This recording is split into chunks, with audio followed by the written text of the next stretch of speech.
silent looks, unexpressed rage, and undeniable love. Fathers and sons are a timeless mystery, a relationship that straddles the tightrope, stretching over an active volcano, ready to erupt at any point. Add an ideological conflict to the mix, and you have the perfect melodrama waiting to unfold. In Hindi films, this dynamic can range from being loving, respectful, and pampered to complicated, hateful, and even estranged. In today's video, we'll talk about 3 movie scenes that capture father-son confrontations. What happens when these two forces collide? 2 different worldviews that can never see eye to eye. Who wins? Who loses? Or do these 2 words lose their meaning altogether? Let's dive in to find out.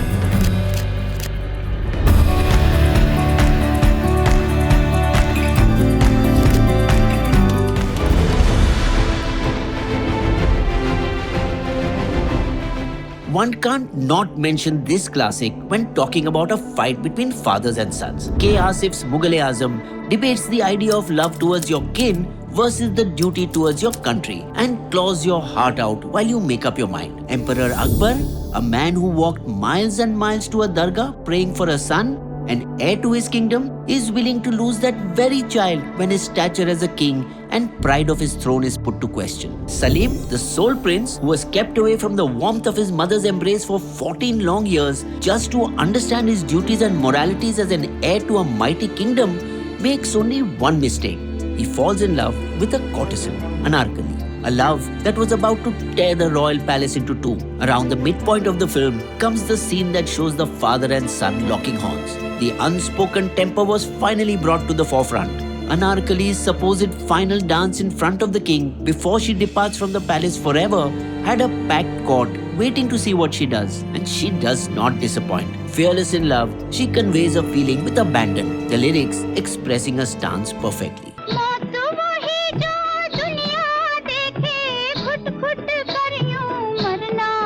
Salim, now convinced that his attachment was not one-sided, is ready to do whatever it takes to be with his love. But Akbar is a man who has his priorities clear. Never in a million years could a woman from the lower ranks be the queen of the empire he had created. And even the immense love for his son would not come in the way of that. After Akbar orders everybody to leave him alone, Salim stays back, the tiny beginning to the rebellion that was about to erupt. His love for Anarkali was not a frivolous one. He was anyway deprived of the luxury of the palace for years. Salim didn't understand what came with the burdens of being a prince. All he understood was unconditional love for Anarkali. He approaches his father, asking him a question that many of us tend to wonder even today.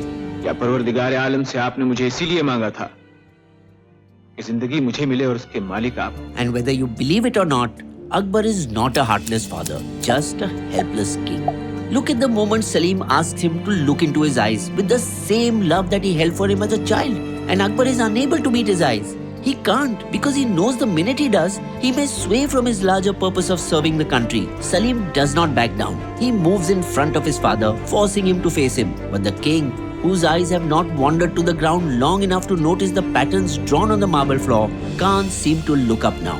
But he musters the strength to let go of his vulnerabilities and declares that Salim will have to forget Anarkali, no matter what, and walks away, leaving Salim to grapple with his decision. One that will culminate into a battle that will shake the country forever. While the magnificence of Mughal-e-Azam will always remain unmatched, the world of crime and suspense has also seen bouts between fathers and sons in a way that binds you to an unblinking, unmoving state for its entire duration.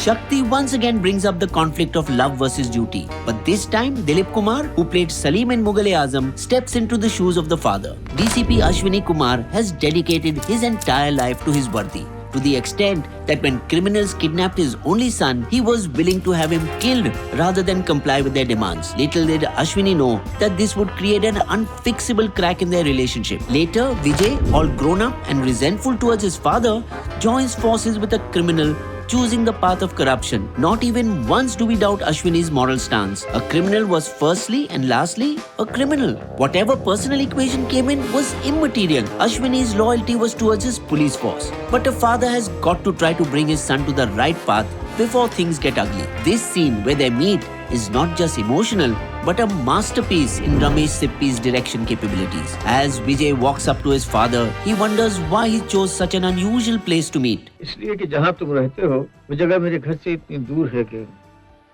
तुम्हारा वहाँ आना मुश्किल होता है. And of course, they are not talking about the distance in kilometers, but perspectives. Why should Vijay show any affection towards the man who has always been a police officer disguised as his father? Vijay does not owe him anything, not even his life. You see Ashwini standing on one corner and Vijay on the other, both separated by an invisible moral line. The father begins his argument, making his son realize that there was room for redemption. It is framed with both of them in the picture to show that Ashwini was still thinking about a resolution that benefits them both. But when Vijay responds, it's a solo mid-shot, emphasizing that he was a lone wolf. Now Ashwini needs to rethink his argument. He decides to take it up a notch, walks up to Vijay until they stand shoulder to shoulder, telling him that if he didn't give up his ways, it wouldn't take long for the father to turn into a police officer. And then he moves forward, shifting the power play. He crosses the moral line, stepping into Vijay's chaos, underlining that he wasn't going to step back,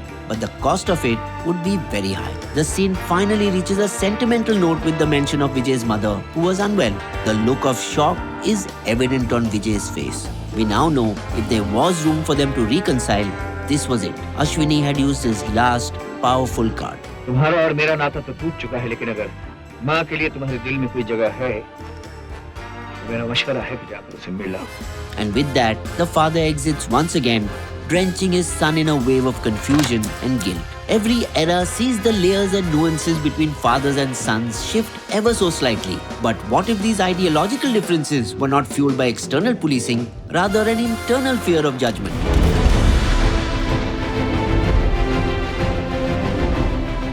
Three Idiots was groundbreaking in more ways than one. Rajkumar Hirani's genius is not just in creating memorable characters, but also relatable situations that resonate. Despite Farhan being a side character, his confrontation with his father was one that brought tears to so many of our eyes. Having seen one of his closest friends survive a suicide attempt was the biggest wake-up call Farhan needed to affirm how short life truly is. He is talented and passionate about wildlife photography, but the fear of confessing his dreams to his father has forced him to pursue engineering, which he has been consistently bad at. He has now reached a crossroad where if he doesn't tell his father and went for campus interviews, his life trajectory would change forever. Rancho, the freebird protagonist, nudges him in the right direction, and with immense courage, he goes to his father. And look at the beauty of it. We don't begin the scene with Farhan. It starts with the point of view of Qureshi Saab, who has proudly bought a laptop for his son, who would be coming home with the news of his placement any minute. In the background, Farhan appears slowly and our heartbeat fastens.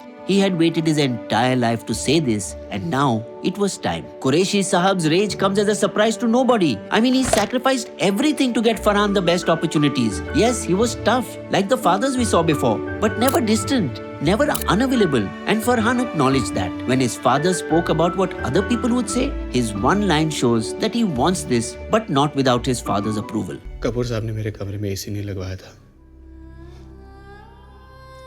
मुझे आराम से सुलाकर वो खुद गर्मी में नहीं सोए थे.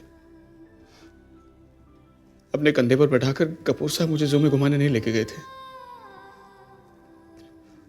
वो सब आपने किया था अब्बा. आप क्या सोचेंगे फर्क पड़ता है?